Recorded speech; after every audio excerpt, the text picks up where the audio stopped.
est-il vrai qu'en tant que chrétiens, nous devrions être financièrement libres?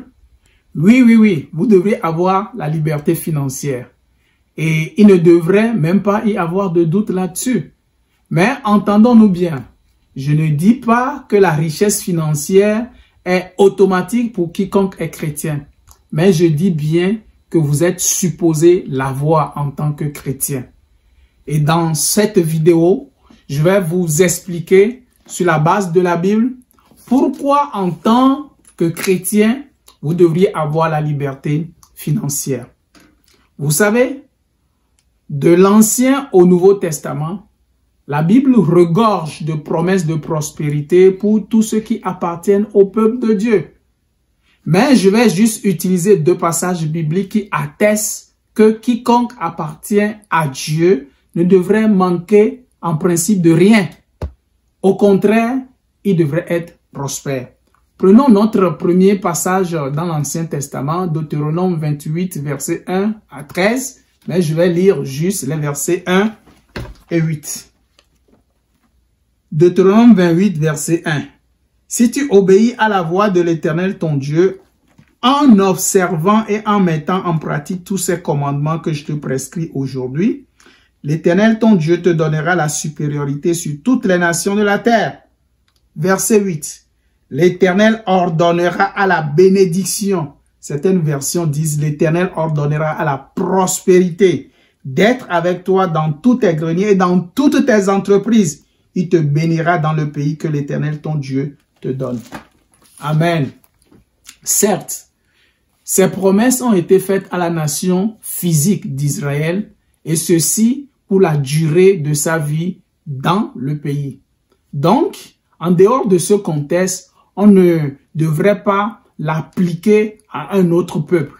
Cependant, un principe connu et largement reconnu de tous les théologiens de tous bords, catholiques, évangéliques, protestants, est que derrière chacune des lois de l'Ancien Testament se trouve un principe universel et éternel qui s'applique à tous les peuples, quel que soit le temps ou le lieu où ils vivent.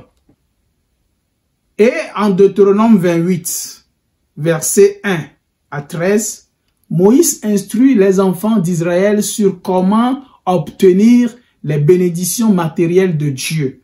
Et il leur explique que Dieu les comblera de bénédictions, de prospérité matérielle, si et seulement si ils observent et ils mettent en application tous ces commandements.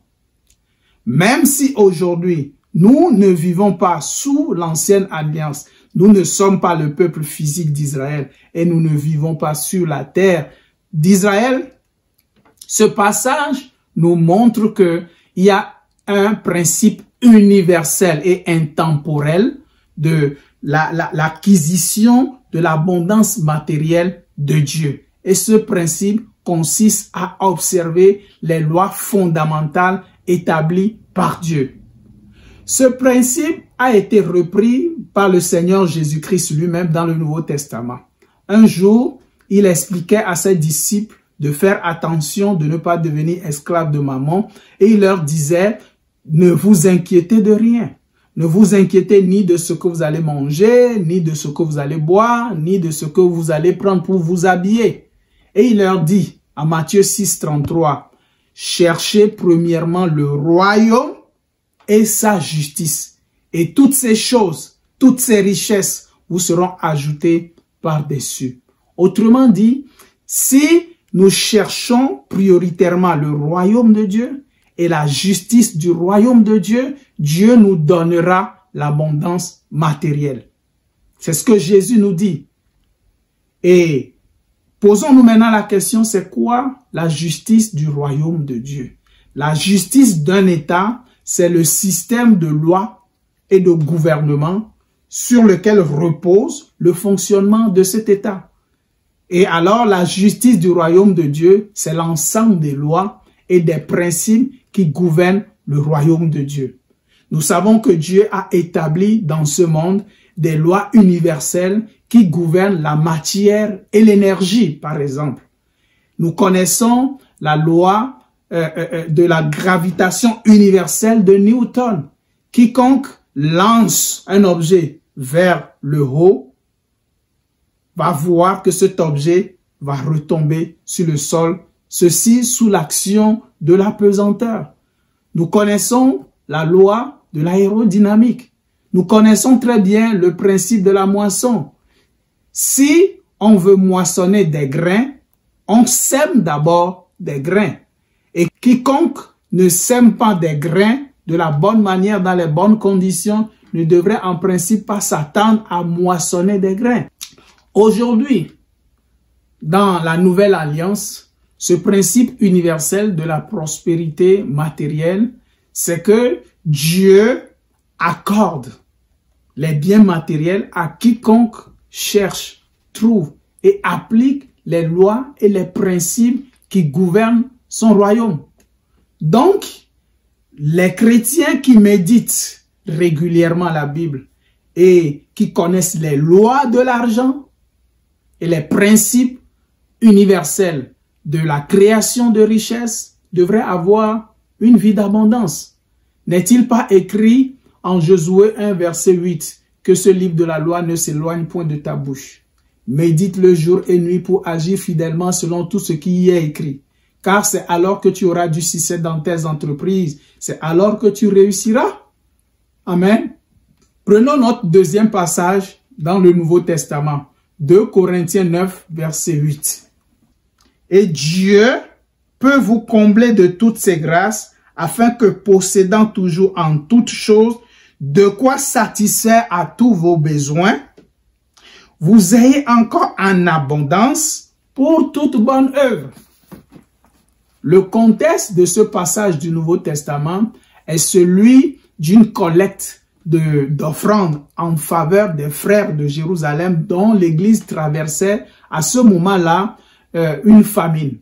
Et Paul exhorte les frères de Corinthe à être généreux, à se montrer généreux pour les frères de Jérusalem par solidarité chrétienne. Et il leur explique que sur le plan matériel, Dieu nous donnera assez de moyens pour nos besoins personnels, mais il nous donnera encore en abondance pour nous permettre de faire le bien. Nous voyons dans ce passage la définition même d'une personne financièrement libre. C'est une personne qui possède assez de moyens pour satisfaire ses propres besoins et les besoins de sa famille, et il en possède encore en abondance pour faire les bonnes œuvres. La Bible dit que nous avons été créés en Jésus pour les bonnes œuvres. Et pour ce faire, aucun ouvrier du Seigneur ne devrait manquer de provision. Nous devrions avoir assez de moyens, et ceci en tout temps. Nous devrions même en posséder en abondance pour faire les bonnes œuvres, c'est-à-dire pour financer l'œuvre du royaume de Dieu sur la terre, pour pouvoir subvenir aux besoins des nécessités, des pauvres, des veuves, des orphelins. En fait, le but de posséder l'abondance financière ne devrait jamais être d'amasser l'argent pour vous-même et pour votre famille, mais avant tout pour subvenir aux besoins du royaume sur la terre. L'un des objectifs principaux de l'église locale est de libérer les captifs. Et cela inclut aussi la liberté financière. Mais, savez-vous, cette liberté-là ne s'acquiert pas uniquement en priant et en donnant les offrandes et en payant les dîmes. L'Église devrait aussi enseigner les lois de l'argent et les principes de la création aux chrétiens.